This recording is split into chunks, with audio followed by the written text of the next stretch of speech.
E aí, já pensou se desse para pegar uma parte daquele imposto de renda que a gente já ia pagar de qualquer jeito e direcionar para um projeto que vai, sei lá, revolucionar a reciclagem aí no seu bairro? Só familiar? Pois é, a lógica é a mesma da famosa Lei Rouanet. Só que o foco agora é uma das maiores urgências do Brasil, o lixo. Tem uma nova lei aí no pedaço que está começando uma revolução silenciosa. E hoje a gente vai desvendar como ela funciona e como qualquer pessoa ou empresa pode fazer parte disso. Para a gente entender o poder dessa nova lei, nosso papo vai seguir um roteiro bem simples. Primeiro, a gente vai ver o tamanho do desafio que o Brasil enfrenta. Depois, vamos conhecer a lei que chega como uma grande solução. Em seguida, quem são os protagonistas dessa história? Como é que uma ideia vira realidade? E no final, a gente vai vislumbrar o futuro que dá para construir com isso. Vamos nessa? Mas ó, antes da gente falar da solução, a gente precisa encarar a realidade. O Brasil tem um problema gigantesco com o lixo. E os números, como a gente vai ver agora, são bem mais alarmantes do que a maioria de nós imagina. Olha só esse número: 40%. É chocante, né? Quase metade dos municípios brasileiros ainda joga o lixo em lixões a céu aberto. A gente está falando de lugares sem nenhuma preparação que contaminam o solo, a água, o ar. É um problema grave de saúde pública e, claro, para o meio ambiente. E aqui tem um detalhe importante que os números revelam. Embora esses 40% de municípios respondam por uma fatia menor do volume total de lixo, isso mostra que o problema está espalhado pelo país todo. As grandes cidades até podem ter soluções melhores, mas a gestão errada do lixo é uma realidade nacional. Ficou claro que a solução não podia vir de um lugar só. Tinha que ser um movimento mais espalhado, mais inovador. E é exatamente para esse desafio que surge uma nova abordagem.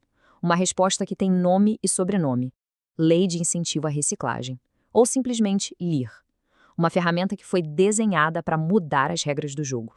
E aqui está o ponto principal, o pulo do gato. A LIR não é o governo dando dinheiro. É um mecanismo de incentivo fiscal muito inteligente. Na prática, ele permite que a gente, cidadãos e empresas, decida para onde vai uma parte do imposto que já teríamos que pagar. É quase como uma transferência de poder, sabe? Colocando o investimento direto na mão de quem quer ver a mudança acontecer de verdade. E essa comparação é brilhante porque ilustra a genialidade do modelo. É a mesmíssima lógica da Lei Rouanet, que todo mundo já conhece e que transformou a produção cultural no país. A LIR pega esse conceito que deu certo e aplica direto na veia da sustentabilidade. A gente pode até fazer um paralelo. O que a Rouanet fez pela cultura, a LIR tem todo o potencial de fazer pela reciclagem e pela economia circular. Beleza, mas para essa engrenagem toda girar, três personagens principais precisam entrar em cena e trabalhar em sintonia. Vamos entender o papel de cada um para a gente ver como o imposto vira impacto real. O primeiro é o proponente. Ele é o coração do sistema, a fonte das ideias. Pode ser uma cooperativa de catadores que precisa de um caminhão novo, uma prefeitura querendo fazer um pátio de compostagem, ou até uma startup com uma tecnologia inovadora.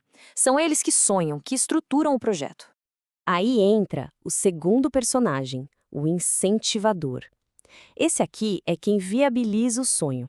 São as empresas, ou até mesmo nós, pessoas físicas, que em vez de só pagar o imposto, escolhemos um projeto aprovado e destinamos parte da grana para ele.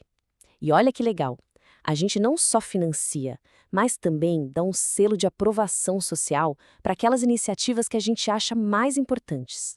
E fechando o trio vem o governo. O papel dele não é financiar, mas sim ser o guardião do processo, o juiz da partida. O Ministério do Meio Ambiente funciona como um selo de qualidade. Ele analisa se os projetos são sérios, se são viáveis e se estão alinhados com o que a lei quer, garantindo segurança e transparência para quem investe. E na prática, como é que essa dedução funciona? É bem mais simples do que parece. Para as empresas maiores, aquelas que estão no regime de lucro real, dá para destinar até 1% do imposto de renda de pessoa jurídica. Já para pessoas físicas que fazem a declaração completa, o percentual é ainda maior. Até 6% do imposto devido pode ser investido direto num projeto de reciclagem. Ok, já conhecemos a lei e os protagonistas. Mas como é que uma boa ideia sai do papel e se torna de fato um projeto rodando? O caminho é bem transparente, bem estruturado, para garantir que os recursos cheguem onde precisam. Olha, o caminho do projeto é rigoroso. Começa com a inscrição online da proposta, o Ministério faz uma primeira análise para ver se a ideia tem pé e cabeça. Se for aprovado, o projeto entra na fase crucial, A captação de recursos.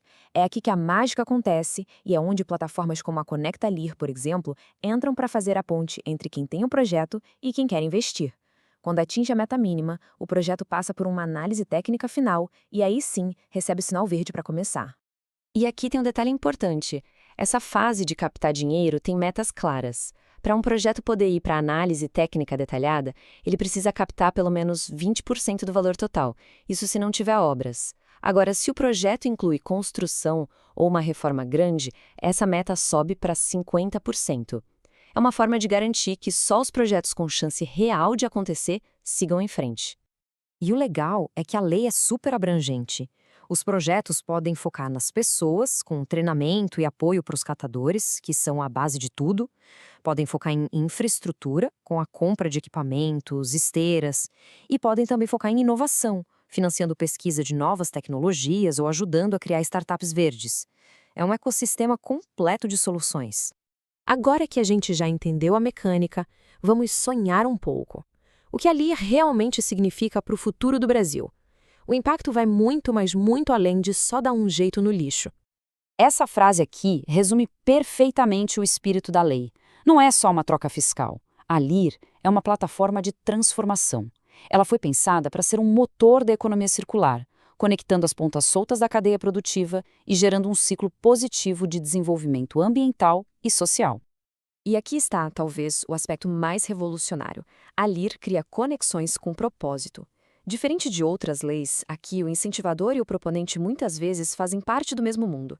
Pensa só, uma indústria que precisa de plástico reciclado pode investir direto numa cooperativa que fornece essa matéria-prima.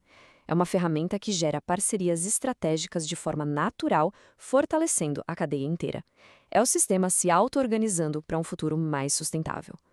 E a reflexão final que fica é essa. A lei de incentivo à reciclagem nos convida a repensar o nosso papel. Ela transforma uma obrigação, que é pagar imposto, em uma oportunidade de investimento. A pergunta não é mais se vamos pagar, mas sim qual futuro a gente quer construir com esse dinheiro. Um futuro mais limpo, mais justo e, finalmente, reciclável.